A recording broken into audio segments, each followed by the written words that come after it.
Big Boss Malayalam season 6 live അപ്ഡേറ്റിലേക്ക് പോകാം. ലൈവിൽ ഇപ്പോൾ ജാസ്മിൻ നന്ദനയുടെ അടുത്തായിട്ട് പറയുന്നുണ്ട്, ഇവിടെ നമുക്കൊരാൾ കിട്ടുക എന്ന് പറയുന്നത് ഭാഗ്യമാണ്. കാരണം ഇവിടെ ചിരിക്കുന്ന മുഖങ്ങളെല്ലാം ഫേക്ക് ആണ്. ഇന്ന് തന്നെ പവർ ടീം എല്ലാം പറഞ്ഞത് നോക്ക്. ഗബ്രി അങ്ങനെ പറഞ്ഞു, ഗബ്രി ഇങ്ങനെ പറഞ്ഞു. സത്യത്തിൽ പവർ ടീം ഇവിടെ എന്താണ് കാണിച്ചു കൂട്ടുന്നത്? ഇന്ന് എന്നെ ഡെൻ റൂമിലെല്ലാം ഇട്ട് പൂട്ടിയിട്ട് അവർ പറഞ്ഞത് അവരെന്നെ കണ്ടിട്ടില്ല എന്നാണ്. പിന്നീട് അവർ തന്നെ പറഞ്ഞു ഞാൻ അതിലിരിക്കുന്നത് കണ്ട് പൂട്ടിയതാണെന്ന്. ഇതൊക്കെ കാണുന്ന മലയാളി പ്രേക്ഷകർ മണ്ടന്മാരല്ല. എന്നും സത്യം മാത്രമാണ് ജയിക്കുക.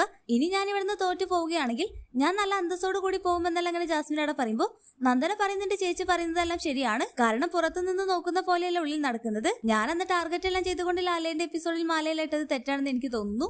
അപ്പോൾ ജാസ്മിൻ പറയുന്നുണ്ട്, ഇവിടെ നിനക്ക് നിന്റെ മനസ്സെല്ലാം അറിയുന്ന ഒരാളെ കിട്ടുക എന്ന് പറയുന്നത് ഏറ്റവും വലിയ ഭാഗ്യമാണ്. അതുപോലെ തന്നെ നീ ചെയ്യുന്ന നല്ല കാര്യങ്ങളെല്ലാം നല്ലതെന്ന് പറയുന്ന ഒരാളെ കിട്ടണം. എന്റെയും ഗബ്രിയുടെയും കേസിൽ ഇനി ഞങ്ങൾക്ക് ആരെന്ത് പറഞ്ഞാലും ഒരു കുഴപ്പവുമില്ല. അങ്ങനെ കുഴപ്പമുള്ള കാലമെല്ലാം ഉണ്ടായിരുന്നു. എന്ന് ഞാൻ തകർന്നിടത്ത് നിന്ന് തിരിച്ചു വന്നു. അന്ന് തൊട്ട് ഇനി ആരെന്ത് പറഞ്ഞാലും എനിക്കൊരു തേങ്ങയുമില്ലെന്ന് ജാസ്മിനോട് പറയുന്നത് കാണാം. എന്തായാലും ബിഗ് ബോസ് അന്ന് കോൺഫറൻസ് റൂമിലെല്ലാം വിളിച്ച് ആശ്വസിപ്പിച്ചതോടുകൂടി ജാസ്മിന് മൊത്തത്തിലൊരു മാറ്റമെല്ലാം ഉണ്ടായിട്ടുണ്ട്. പുറത്ത് നല്ല സപ്പോർട്ടാണെന്നെല്ലാം പറഞ്ഞുകൊണ്ട് തെറ്റിദ്ധരിപ്പിച്ചെന്ന് തോന്നുന്നു. അങ്ങനെ പിന്നീട് നന്ദന പറയുന്നു, നിങ്ങളെപ്പോഴും ഒരു ഗ്രൂപ്പായിട്ട് ഒരുമിച്ചല്ല എല്ലാ കാര്യങ്ങളും ചെയ്യാറ്. അപ്പൊ ജാസ്മിൻ പറയുന്നുണ്ട്, അതൊക്കെ നിന്റെ തോന്നലാണ് മോളെ. ഫസ്റ്റ് ഓഫ് ഓൾ ഇവിടെ ഞാൻ ആരുടെ അടുത്ത് പോയിരുന്നാലും അവരെല്ലാം നീറ്റു പോകും. ആർക്കും ഇവിടെ എന്നെയും ഗബ്രിയെ ഇഷ്ടമല്ല.